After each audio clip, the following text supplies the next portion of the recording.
What's going on, everybody? Happy spring break! Woo, woo, woo, woo. If it sounds dry, I promise you I'm not being dry. I have a huge smile on my face. But congrats, we've made it to the final 8 weeks of the school year, and you are going to get you a nice and well-deserved break away from us, and we away from you. But during this time, you do have, as it says here, some spring cleaning to do, which is your spring break assignment. Remember, MESS, MESS stands for Math, ELA, Social Studies, and Science. You need to choose one option from every single column. And if you want to do more, you are more than welcome to do more. Those will be extra credit. But, of course, the only thing I'm going to talk about is the E. So what do you have to do for literacy? And that is your take-home quiz. So what I'm going to do is talk about what the take-home quiz should look like as you complete it. You may get some helpful answers through this. Maybe not. It depends on how much I model through. But for the most part, you will know what that should look like. And that, I mean, your take-home quiz when you turn it in on the 22nd. So with that, I think one important thing to do, move this out the way, I would number, because everything's going to be on paper, so I would number this part 1, and so as you do it, you're going to be labeling and numbering everything that you need, because you're not going to turn this in, and I won't know your answer of what's going on.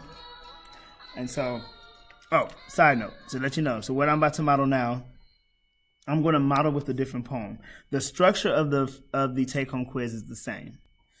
But some of the tasks may be a little different, but that's it. Otherwise, the structure is exactly the same. The poem is different, and some of the task assignments may be different in terms of what you have to look for. So make sure you read yours carefully. For me, this would be for a different poem. So I'm going to use Caged Bird to complete this take-home quiz. Alright? You are using Phenomenal Woman to do your take-home quiz, alright? So you're using Phenomenal Woman. This is you. I am about to model with the Caged Bird. This is me. Alright, so part 1 is matching. So you're going to need your LL 1.2 notes to get through this. And how you're going to set it up is you're literally going to write on your paper, once you put your name, cohort, date. Alright, so we have part 1, and then just number them. I like to do 6 and 6. You have 12 on here. So 1, 2, 3, 4, 5, 6, 7, 8, 9, 10, 11, 12. And because I numbered these 1 through 12, I'm doing that because there are 12 of these on here.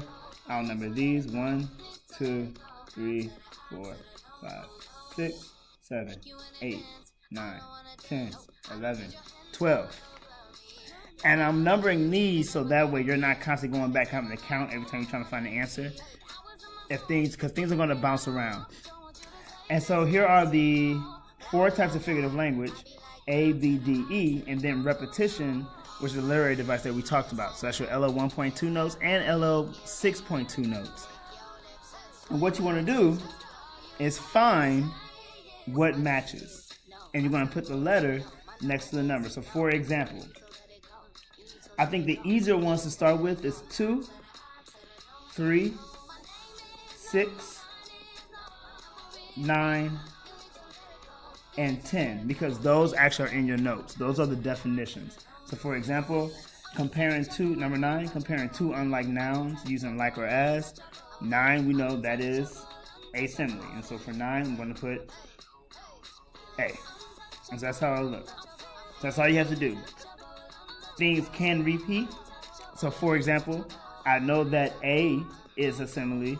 And then if there's anything else on here that uses like or as, that will also be A. I don't have anything on here that uses like or as, but if I did, I would use, that would be another simile. And so you do have things that can repeat. So that's how you're doing part 1. number 1 through 12, number the examples 1 through 12, and then go through and match the letter with the example and the definition. Very simple. After that, you'll do part 2.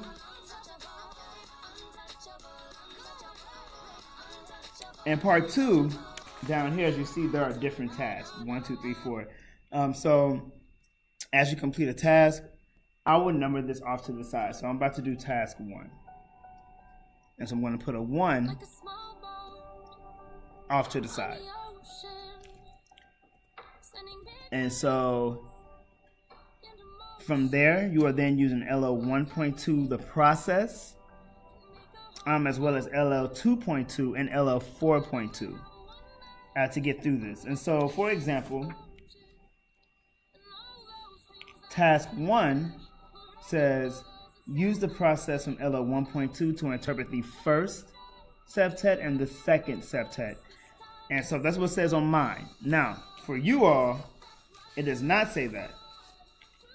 Yours say to look at the second septet and the third. So that means you want. So what that will look like, again. So I'm going to do mine, the first and second septet. I want to go through, and I would get these already outlined. So I know a septet is 7 lines. 1, 2, 3, 4, 5, 6, 7 is already numbered here. This is my first septet. 1, 2, 3, 4, 5, 6, 7. This is my second septet. 1, 2, 3, 4, 5, 6, 7, 8. This is an octave, quatrain, quatrain, and these are the same. That's another octave. So I'm going to do the first and second septet. That's what it says here for task 1. So what that means, I'm about to do the 1, 2, A, B, C. And you'll literally go to find the one you have to do. I'm going to look at this first one. I'm going to know the title is Caged Bird, so that's my 1. So the focus is someone or something trapped. And keep in mind, I'm saying someone or something, even though it says Caged Bird. Anytime you're not sure about who your subject is or what the focus is about, whether it could be a human being or something else, just say someone or something. Don't try to be as too literal or too specific as possible. Give yourself room to actually play with your interpretations to kind of get something that's going to be strong. So someone or something is trapped because 1 is all about identifying the focus. From there, 2, I gave you 2. 2 says which stanza are you going to choose. I'm looking at septet 1. And again, because my task tells me interpret the first septet and the second. So right now I'm doing the first septet. A is who's the subject. So going through the same process. In this one, it is a free bird. But I want to try to keep it general and keep it open. So I'm going to say someone or something free. And what do I know about this free bird? With this free bird, as it says in the poem, keep it very literal and specific. If you end up thinking a little bit deeper, that's perfectly fine. But you can literally just pull from the evidence. This thing or this person is flying through the sky. So flying through the sky. And then when I think about someone being free flying through the sky, like why would this bird be able just to roam freely, fly freely? Why would a person be able to roam freely or fly freely? And I start to think about like people who don't have a lot of cares in the world. They don't have a lot of stress. Life is just good. These people are pretty much just good out and they can enjoy life. So stress-free is what comes to mind. And then from there, I'm going to draw a line and then give your interpretation here. So what do you think the poem means? And you're using what you have here. So I would think that this poem would mean that someone or something free instead of being trapped. is able to enjoy life without stress. And I use everything. So someone or something free instead of trapped is able to enjoy life without stress. So I got my C in here. Fly through the skies, enjoying life. I got that in there. That's what it kind of like made me think of. Someone or something free. Got that. And someone or something trapped instead of trapped. Got that. And so that's how you do it. And then you'll go down to the next one and you'll do it all again because you have to do your next septet. And for me, that means, as it says here, I did this one, so I can cross this off. Now I got to do it again when I'm looking at my second septet and follow the same process. All right? Now, that may take up a full page, so I'm about to turn this over. Now I'm going to go over to task 2. Task 2 asks, what's the figurative language in the second septet, and how does that support the meaning of the stanza? Which means I would have already done my second interpretation for the second stanza, which I did not do, but I would have. And then here, I would then identify that figurative language. Now, I don't need my interpretation to know the figurative language. When I go here to the second stanza, I know there's a lot of imagery. And I would do a process of elimination. Do I see the word like or as being used? No. So I know similes are not in here. Do I see personification? Do I see something that a man has made that is given the ability to have feelings? And I don't see that. Like if these bars were able to feel, I would go with that. But right now, no. A bird has feelings, but that's moving to a different type of literary device. Do I have something in here that's being compared? Without using like or as to show like there's a metaphor, something becoming someone else. And not necessarily, which means I'm left with imagery. And so I would just say imagery. And then from there, I want to explain how it connects to my meaning, which I would have. I don't have a meaning right now, but in your own words, how does it support your meaning? Now, if I have this right now with us, which I don't think I do, if I want to do a very quick understanding of 2, and actually, let me check real quick, so I may have it. So here, I have something or someone who is trapped is upset and calling for help and protest. That is my interpretation of the second septet for my poem. And so if I were to then look at the imagery question, I would then say, yes, I see the imagery.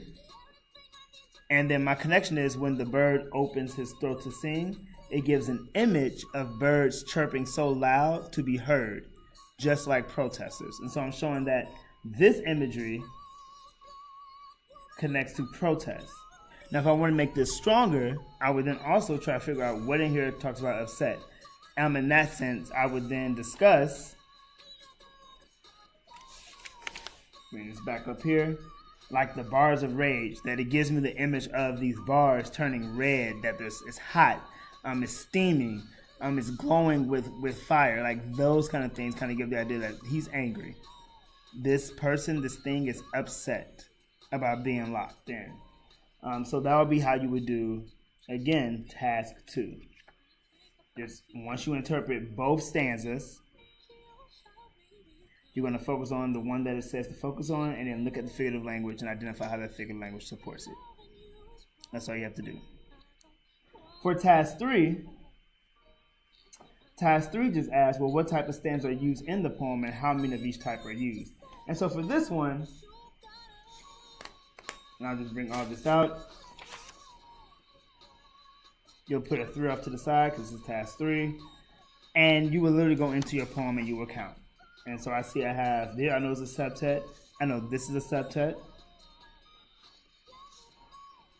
I know this is an octave, this is a quatrain, and another octave. So I have 2 octaves, 2 quatrains, 2 septets. This poem has quatrains, septets, and octaves. So that answers the first part of the question, which is what types of stanzas are in the poem. And then I go back and I put the number of how many I have of each. So, and that's what you have to do. There's 2 quatrains, 2 septets, 2 octaves. That's it. That's all you have to do for that one. And then task 4, you literally have, and I'll bring up yours instead of looking over Cage Bird. I'll bring up the one that you have. All right, so task 4.